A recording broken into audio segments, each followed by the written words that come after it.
देती रहती है। यह सिंध का एरिया है। अच्छा, डिवीजन ऑफ सिंध। डिवीजन जो है ये एडमिनिस्ट्रेटिव बेस पे किए जाते हैं।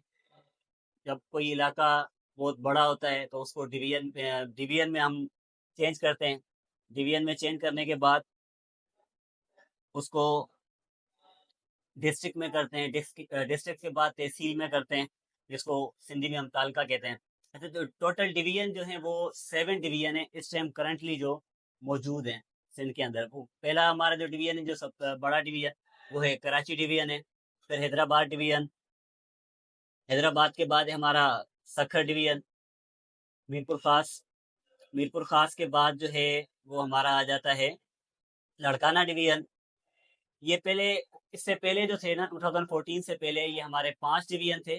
2014 में जो है वो गवर्नमेंट ने अनाउंस किया था कि 2 मजीद डिवीजन क्रिएट किए जाएं, जिसमें एक शहीद बेनजीराबाद और 7वां जो था भंबोर डिवीजन। ये 2 डिवीजन ऐड करने के बाद इस वक्त करंटली सिंध के जो डिवीजन है वो टोटल 7 डिवीजन है। Then district of Sindh. Sindh में डिस्ट्रिक्ट कितने हैं? Anybody knows? 28 तो पहले थे। अभी करंटली इस टाइम टोटल जो 29। लेकिन आपको पता होगा कि 2020 में एक और डिस्ट्रिक्ट ऐड किया था, केमाड़ी, कराची में। तो इसके बाद हमारे जो टोटल सिंध के डिस्ट्रिक्ट्स हैं वो हैं 30 डिस्ट्रिक्ट्स। अब जैसे कि पहले नंबर पे ये इन्होंने अल्फाबेटिकल वाइज दिया हुआ है। बदीन, बद्दो, वोटकी, हैदराबाद, जैकमाबाद, जामशोरो, कराची, कराची सेंट्रल, कशमोर, खैरपुर, लाड़काना, मटियारी, मीरपुर खास, नौशेरो फेरोज, शहीद बेनजीराबाद, जिसको पहले नवाबशाह कहा जाता था, उसका नाम चेंज करके शहीद बेनजीराबाद किया गया। Kambar Shahdad Kot, Sanghar, Shikarpur, Sukkur, Tando Allahyar, Tando Muhammad Khan, Tharparkar, Thatta, Umerkot, Sujawal, Karachi east, Karachi south, Karachi west, Korangi, Malir, Keamari. ये 2020 में बना था। केमाड़ी डिस्ट्रिक्ट जो है ये 2020 में ये बना था हमारा। ओके। इसके बाद आता है highest place in Sindh. Sindh की जो हाईएस्ट प्लेस है पहले जो कंसीडर की जाती थी वो की जाती थी, उसका नाम था कुत्ते जी कबर। ये हमारा जो कौन सा इलाका है, दादू वाली साइड पे जो हिल है, गोरख हिल। गोरख हिल वाली साइड पे ये था। एक ऊंचा सा मकाम है, उसको एक नाम दिया गया है कुत्ते जी कबर, मीन ग्रेव ऑफ डॉग। ठीक है। लेकिन उसके बाद ये 2009 में जो दरियाफ्त किया गया था, उसमें यह था कि बरोक हिल जो है वो हाईएस्ट प्लेस है सिंध की, क्योंकि जो इसकी क्या नाम है, 2151 मीटर से अबव द सी लेवल। ये जो ASL लिखा हुआ है, अबव द सी लेवल, हमेशा जब भी किसी चीज की ऊंचाई को काउंट किया जाता है तो वो अबव द सी लेवल किया जाता है, कि सी लेवल से कितना ऊंचा है। ठीक है।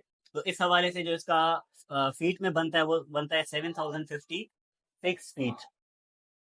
उसके बाद जो अब पहले, क्योंकि पहले ये पहले नंबर पे थी, अब ये दूसरे नंबर पे आ जाएगी। The next highest peak is the 6880 feet tall, 2100 metre above the sea level, इस कुत्ते जी कबर डॉग्स ग्रेव। जो पहले ये पहले नंबर पे थी, कंसीडर की जाती थी, लेकिन इसके बाद 2009 में जब इसको दरियाफ्त किया गया तो पता लगा कि कुत्ते जी कबर जो है वो सेकंड पे आ गया है। अच्छा, उसके बाद आता है डिजर्ट्स ऑफ सिंध। सिंध में जो डिजर्ट्स हैं वो हमारा पहला है थर डिजर्ट, जिसको फ्रेंडली डिजर्ट भी कहा जाता है। उसका आई थिंक जो रीज़न है वो यही है कि थरपारकर में वैसे तो पानी मौजूद है ही कोई नहीं। आपको पता होगा कि ना कोई वहाँ पे डैम सिस्टम है, ना कोई केनाल सिस्टम है। वहाँ पे पानी की मौजूदगी तो है ही कोई नहीं। तो बैरन लैंड है। लेकिन फ्रेंडली डिजर्ट इसको इसलिए कहा जाता है कि वहाँ की जो लैंड है वो फर्टाइल भी है, इन अ सेंस कि जब वहाँ पे बारिश होती है ना। आपने कभी थरपारकर किसी ने विजिट किया है आप में से? बारिश के सीजन में, बारिश के सीजन में किस तरह से होता है वो, मतलब सारी वहाँ जो है ना ग्रीनरी हो जाती है। आप अगर थरपारकर बारिश के सीजन में जब आप जाएंगे ना तो आप खुद देखेंगे कि आप इस्लामाबाद की जो ब्यूटी है, जो साइडों में जो ग्रीनरी होती है, वो आप भूल जाएंगे। वहाँ पे इतनी ग्रीनरी हो जाती है। उसका रीजन क्या है कि वहाँ की जो लैंड है वो फर्टाइल है। Due to lack of water वहाँ पे इस चीज़ों को इन चीज़ों को जो है ना मसला बनाया गया कि वहाँ पे पानी की कमी है। अच्छा, दूसरा जो हमारा डिज़र्ट है वो है नारा डिज़र्ट, ये हमारा खैरपुर डिस्ट्रिक्ट में आता है। उसके बाद है अछड़ोथर। आप में से जो सिंधी न्यूज़ चैनल देखते होंगे तो वहाँ पे जो ना ये सारी चीज़ें ज़्यादातर बताई जाती है, अक्सर वहाँ लोकल न्यूज़ वहाँ पे ही आती है। अछड़ोथर ये खिपरो है, तहसील है उसकी सांगड़ की, ये वहाँ पे मौजूद है। ठीक है। अब आपके पास जो टेस्ट में एमसीक्यूज आ रहे होते हैं वो इसी में से आ रहे होते हैं कि फ्रेंडली डिजर्ट कौन सा है, पाकिस्तान का सबसे बड़ा डिजर्ट कौन सा है, कौन सा है। अच्छा, एक तो हमारा थर है ना, ठीक है। दूसरा ये भी है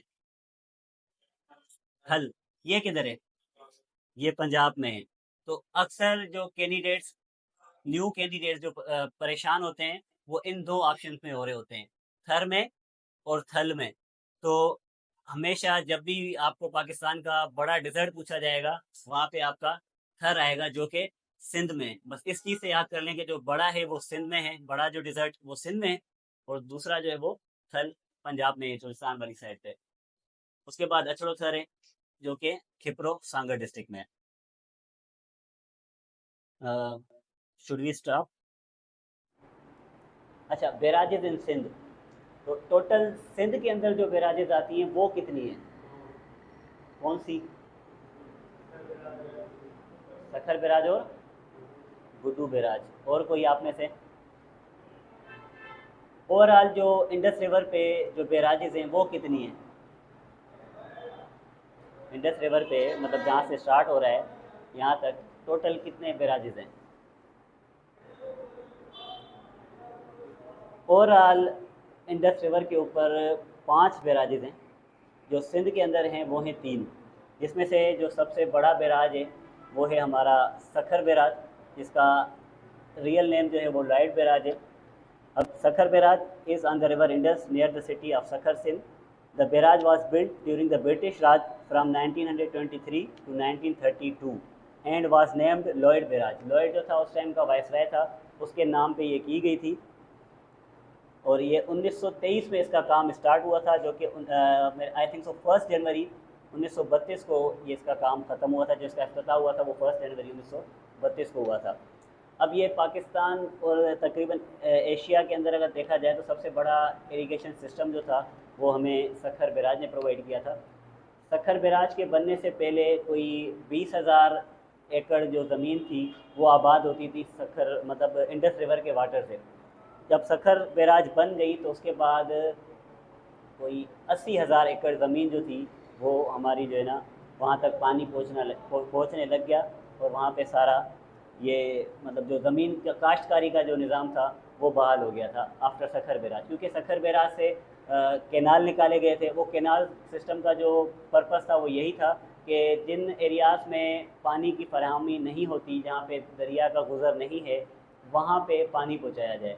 तो इसके 7 कैनाल निकाले गए थे सखर बैराज से, और उसको ऐसे ऐसे इलाकों तक पानी पहुँचाया गया था जहाँ पे पहले पानी की फराहमी नहीं होती थी।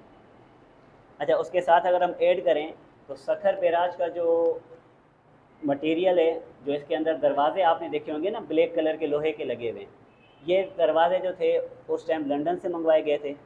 ऑलमोस्ट 50 टन एक का वेट है, एक एक का 50 टन वेट है। ये वहाँ से मंगवाए गए थे, और जो इसका इफ्तिताह था वो किया था आई थिंक होर्डिंग ने, लॉर्ड होर्डिंग ने इसका इफ्तिताह किया था, उस टाइम का जो वायसराय था। उस टाइम पूरा जो सब कंटिनेंट था वो आपको पता होगा वो अंग्रेज़ों के मतलब जो है ना हुकूमत में था, तो यहाँ तक भी उन्हीं की रसाई थी। तो इसी वजह से ये जो बैराज था पहले उस टाइम जब काम स्टार्ट हुआ था उसके नाम से लॉयड बैराज बना, और वेलिंगटन ने उसकी जो है ना वो की थी। अच्छा, सेकेंडली जो दूसरा बैराज है सिंध के अंदर वो है हमारा कोटरी बैराज।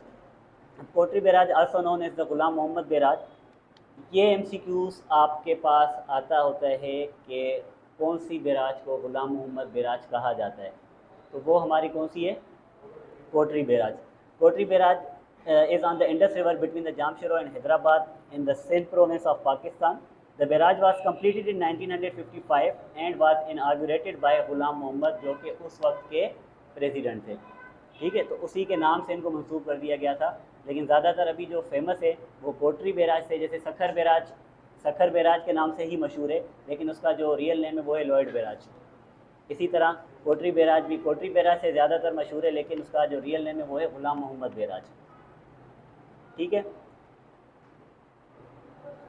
अच्छा, देन तीसरा बैराज जो कि सिंध के अंदर मौजूद है वो है हमारा गुड्डू बैराज। गुड्डू बैराज जो है Guddu barrage is on the Indus River near Kashmir in the Sindh province of Pakistan. President Iskandar Mirza laid the foundation stone of Gudu Barrage on 2nd February 1957. The barrage was completed in 1962 at the cost of 474.8 million rupees and inaugurated